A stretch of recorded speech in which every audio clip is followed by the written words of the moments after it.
15 minutos tiempo del centro del país. Esta semana, pues la Suprema Corte de Justicia de la Nación decidió darle trámite a esta segunda parte del Plan B en esta discusión que se llevó en el Pleno y bueno, pues se echa abajo todo lo que ocurrió hace ya algunas semanas, a principios de este 2023, que buscaba, a través de cambios a las leyes, pues modificar el tema que tiene que ver con las reglas electorales.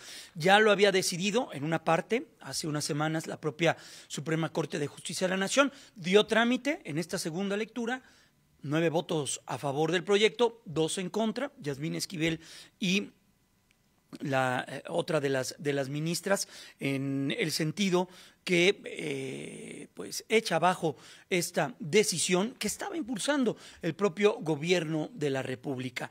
Sin duda es muy importante lo que sucedió, el debate que ha ocurrido en ese sentido, y una de las voces críticas, la principal decisión que se toma al interior de la Suprema Corte de Justicia de la Nación es que no se respetaron los procesos legislativos. Esa es la principal crítica, y también que no estuvieron apegados a los procesos legislativos. Ahí se toma esa decisión. Hubo una voz, entre todas estas voces, que criticaron y que señalaron a los ministros, los señalaron que están incumpliendo su deber patriótico, que están en contra de la transformación y todo lo que hemos escuchado en muy buena medida directamente desde la conferencia del presidente López Obrador.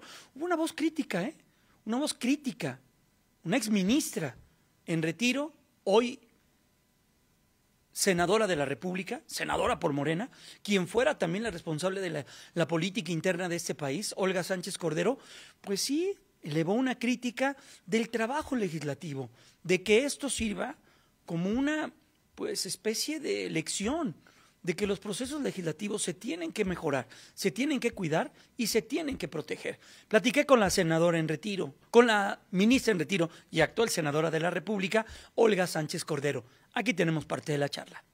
Pues efectivamente, como yo fui ministra de la Corte, en muchos años, 21 para ser exacto, Claro. Pues nosotros invalidamos procesos legislativos cuando no se siguieron todos los reglamentos al interior de los diversos congresos de los estados, incluso del Congreso Federal. Pero yo recuerdo muy claramente un proceso legislativo que se invalidó en la Suprema Corte, que se invalidó la ley producto de ese proceso legislativo de Oaxaca. Eso sí me acuerdo perfecto. Entonces, lo que yo dije ayer y que tú estás ahorita repitiendo en tu programa, o sea, replicando mi conversación con los medios el día de ayer, es que precisamente el proceso legislativo que se llevó a cabo en el Congreso Federal respecto del Plan B, que te quiero decir que sí es muy necesario, porque creo que ya llegó el tiempo de hacer un replanteamiento inclusive del Instituto Nacional Electoral, de nuestros procesos electorales, de nuestra normativa electoral.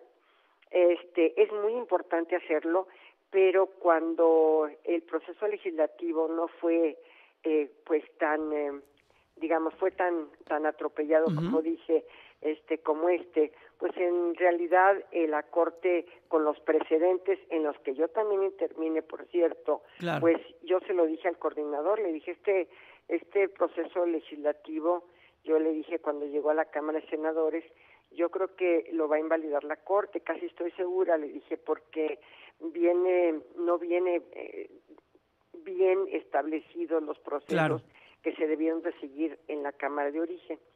Senadora, lo destacado también de todo esto y de su declaración en particular es que no ha sido fácil a lo largo de estos años escuchar autocrítica por parte del gobierno, por parte de legisladores que son la mayoría. No ha sido sencillo, por eso también llama mucho la atención su autocrítica y su interés de mejorar estos procedimientos. Mira, es que déjame decirte algo. Yo creo que si nosotros queremos que las leyes, que dicho sea de paso, las leyes siempre son perfectibles, porque en muchas ocasiones tienen que reformarse, tienen que ajustarse, pero que se requieren, como en el caso de la materia electoral, que se requiere hacer reformas importantes, sí, Pues lo primero que hay que cuidar es el proceso legislativo para expedir una ley, para formar una ley. Y si ese proceso legislativo no fue, digamos, apegado a la normatividad vigente dentro de las mismas cámaras y al reglamento interior del Congreso Federal y de la Cámara concretamente de origen, pues entonces tenemos el problema de que se va a invalidar por un proceso legislativo no pulcro, y que al final del día la Corte no entró al fondo del asunto, que hubiera sido importantísimo que entrara para decirnos qué normas sí son constitucionales y cuáles normas carecen de la constitucionalidad, de ser constitucionales. Entonces, creo que hubiéramos avanzado mucho más. Yo estimo, y qué bueno que me das esta oportunidad, Jaime, de que las normativas electorales fueron creadas en este país en base a la desconfianza. Desconfiábamos unos de los otros. Y se fue haciendo una normativa tan restrictiva, tanto para los partidos políticos, como para los candidatos, como para el proceso mismo electoral, como para los ciudadanos, ¿verdad? Que siempre estás en el filo de poder, a lo mejor sin quererlo, violentar alguna norma electoral.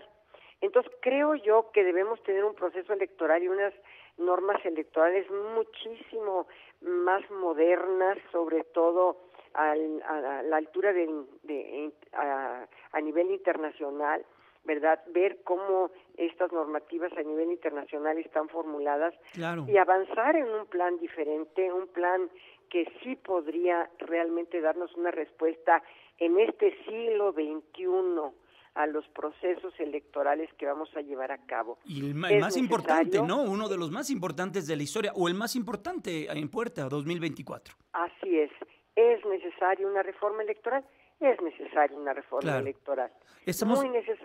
Muy necesaria.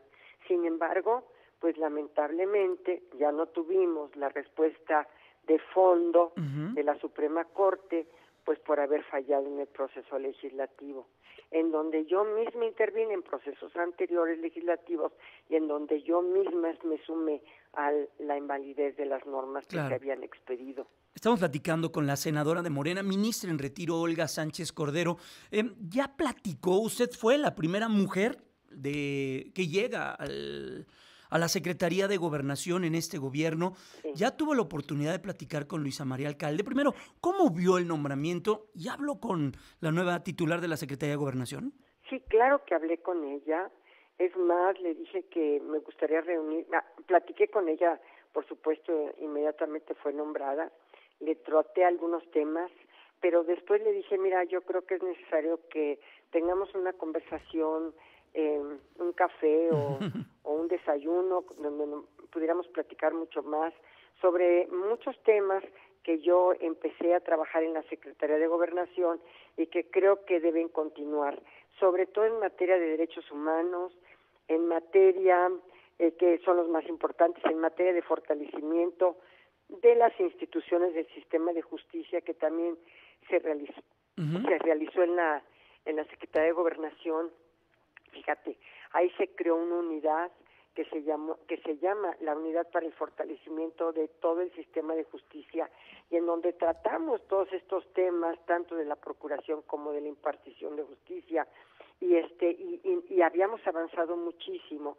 Entonces también le dije que me gustaría tratar estos asuntos, que me gustaría tratar el tema de CONAVIM, que es la Comisión Nacional en contra de la Violencia de Género, de las mujeres, que me gustaría también tratar el tema de la Comisión Nacional de Desapariciones, a pesar de, que Alejandro Encinas tiene muchos de estos temas de derechos humanos y que los ha manejado muy bien, pero lo cierto es que la secretaria también tiene un papel importantísimo, sobre todo en tratándose, ¿verdad?, de un grupo que yo había creado, que le llamábamos el GIEF, precisamente, que era un grupo interinstitucional en contra de las violencias y que estaba dando muy buenos resultados. En fin, los proyectos que empecé y que me gustaría que se continuaran, porque ella como mujer y yo también como mujer, pues sabemos perfectamente cuáles podrían ser los avances más importantes para los niños, las niñas, las mujeres, los adolescentes, en fin, los grupos vulnerables, porque tenemos esa sensibilidad, mi querido Jaime, no porque veamos que tenemos mayores capacidades para hacer una cosa o que los hombres las tienen, sino porque la sensibilidad de ser mujer en algunos temas de la familia, de los niños y todo, pues son temas que nos atañen a nosotros más. Claro. Senadora, rápidamente, nos queda un minuto. ¿Cómo camina el Registro Nacional de Obligaciones Alimentarias? Un tema que usted impulsó y ha impulsado mucho desde el Senado de la República. Mira, es importantísimo este Registro Nacional de Deudores Alimentarios porque una vez que están en el registro estas personas que no cumplen con sus obligaciones, sobre todo para los alimentos de los niños y de las niñas y también de sus excónyuges, pero estas personas van a tener sanciones muy importantes y que lo escuche bien tu auditorio, porque no se les va a dar pasaporte, tampoco INE, tampoco licencia de conducir, y porque bueno, es parte de la charla que tuvimos hace unos días con la ministra en retiro, actual senadora de la República, Olga Sánchez Cordero. Momento de la pausa comercial desde la Torre Mayor este domingo 25 de junio, 9:27, regresamos.